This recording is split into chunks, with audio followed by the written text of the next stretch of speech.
The first step in turning a bad guy into a good guy. Dharma Talks.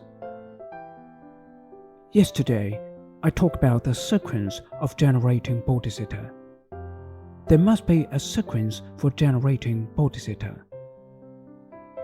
If someone had never cultivated bodhisattva in their past lives, or hasn't practiced bodhisattva in this life, it is impossible to generate bodhisattva directly. Even if a person had some achievements in cultivating bodhisattva in past lives, he still needs to start from the beginning because of the confusion of rebirth. But he can practice faster and quickly start by recognizing that all sentient beings have been our mothers. In fact, it is very difficult to recognize that all sentient beings have been our mothers. It is relatively easier to remember their kindness, to recognize their kindness and remember it. It is easier for most people to remember their parents' kindness in the second step. However, someone says that it is also very difficult for him to remember his parents' kindness. That is his own business, his own karma.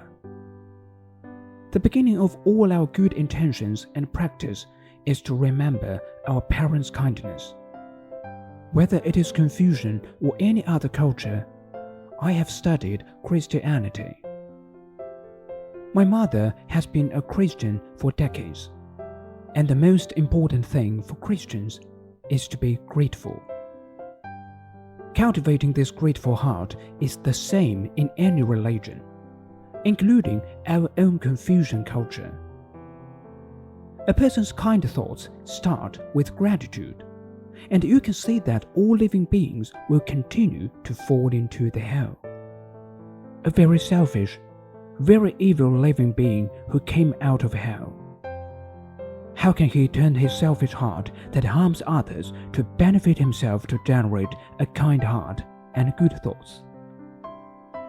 It is all about gratitude, and gratitude is where it all begins. Gratitude is the first step in cultivating good hearts and thoughts. No matter whom you are grateful to, you must be grateful. In the age of declining Dharma, not for ordinary sentient beings, even for most Buddhists, this grateful heart is still not enough. We abuse others who are ungrateful. In fact, each of us is ungrateful. It's true, because we are selfish. When others are kind to you, they are kind to you today.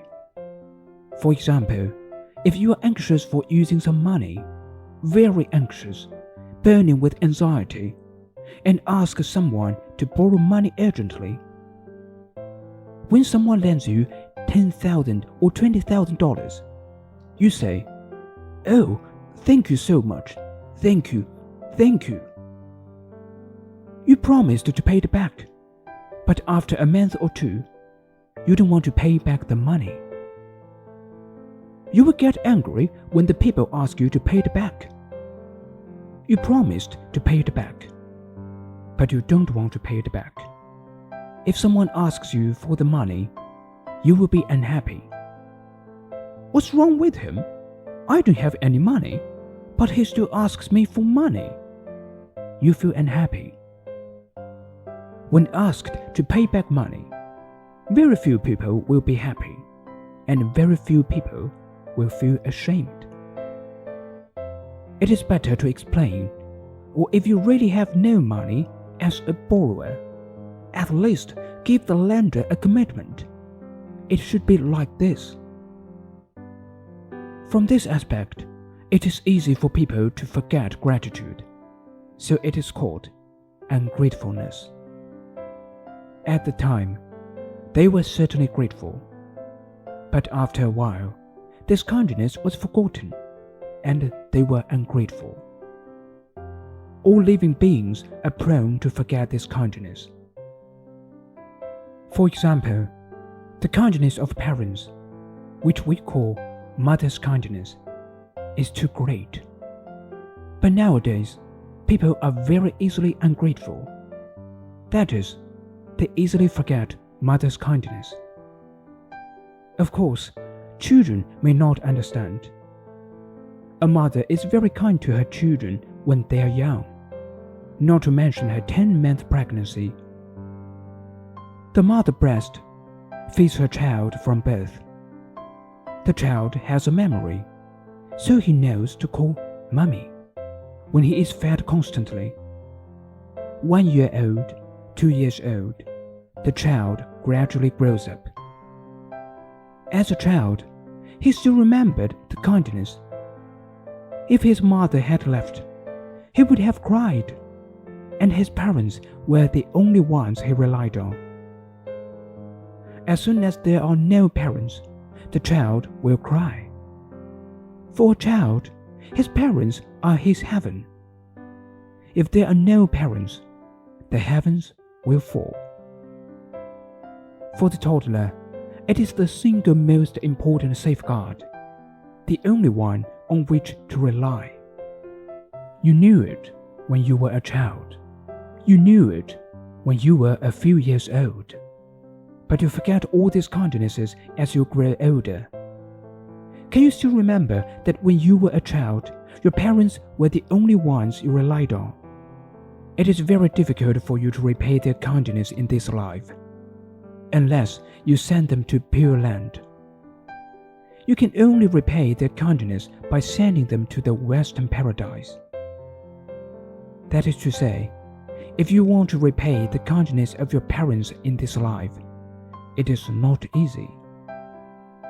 But all living beings are very easily ungrateful, and it is easy to forget this kindness. Can you remember it? How much kindness do your parents give you? Many of them have been forgotten. This is all sentient beings. Why were people so filial in the past? It was because they did not forget this kindness. They remembered from a very young age that their parents had been kind to them, and there was gratitude in their hearts. For the filial piety of people in the past, of course, education was an important factor. But some people were born with their virtues and were naturally filial. Venerable Master Xuanhua is well known for his great filial piety. He probably didn't read much in his time. He didn't seem to have a very high level of education. He probably hadn't had much education since he was a child. His parents also died early, but his filial piety was unmatched by ordinary people. He kept mourning for 3 years and built a hut in front of his parents' grave to live in for 3 years. People in ancient times could really do it. For 3 years, his grave was from his heart, not only in form. Because of the influence of Confucian culture, later, people did a good-looking thing in form, but there was no real mourning for their parents in their hearts. This is a kind of mourning from the heart, not for others to see. Build a hut and live there for 3 years, so that others can see, oh, this is a great filial son. To create a good reputation for himself, not like this. His filial piety can really be done with heartfelt gratitude, and his gratitude is very strong, so that he can do this. In our Chinese culture, we also have this saying, dripping water's grace should be repaid with a spring. It refers to a person with loyalty, and it means that you must not forget the kindness of others towards you. An ungrateful person must be unrighteous. If you are ungrateful, you will be unrighteous. So you will be very selfish. Why? Because you have forgotten the kindness of others given to you. and all you think about is your own interests. You must be very selfish, and all you have in your mind is your own profit, fame, and lust. You don't think about repaying others. You don't think that you should repay him. You forget all about it. It's like doing business. You are given something on credit, but you don't pay it back at a certain time. That's simply how it works. You take someone's goods on credit today, and in a couple of days, you don't want to pay back the money. You don't want to give money. It's a bit like this, to put it in business terms. Someone is like this. When he borrows something from others and leaves it in his room for a period, he is unwilling to return it. And he thinks it belongs to him, and he is not happy if you ask him for it back, although it may not be mentioned either. And when you ask for it, he may even say he doesn't have it, lost it, and lied. Of course, someone will give it back to you, but he won't feel good about it. Or he will think about why it is. It seems that after he has borrowed it for a while, it becomes his belongings, and he doesn't want to pay it back. Many of these people forget to pay it back. Forgetting to return it back is kind of ingratitude. Even if you really forget to return it, you are also ingratitude. No matter how busy you are, you should never forget. If you borrow something, you must remember to return it. It's okay to forget it temporarily. Forget it for a day or two. But you can't forget it all the time. Keeping on forgetting means that there is just something wrong with you as a person, and something wrong with your virtue. I believe that a virtuous person must be very grateful for borrowing something from someone else. And after using it, he will be very grateful to return it. This is a person's morality. Basic virtues are very important. It looks like nothing, but it's especially important. It looks like nothing. I just borrowed such a small thing from you. What's the big deal? What's there to pay back? Nothing. He may think, you are so rich. You are a billionaire. Does it matter if you give me a little money? It shouldn't be returned. He thinks, you are so rich. Why do I need to pay back a little money I borrowed? He will think like this. Do you think it is right? What does it matter to you if someone else has money? For example, if the other person is a billionaire and is asked to lend you thousands of dollars, and you think it doesn't need to be paid back, you may think so, or even not want to pay it back. You are so rich. You should give me some money to use. It is all wrong for living beings to have such a mindset. It is all an ungrateful mind. There is also this mentality of hating the rich. When you are rich, you don't give him money to use. He thinks you are a bad person.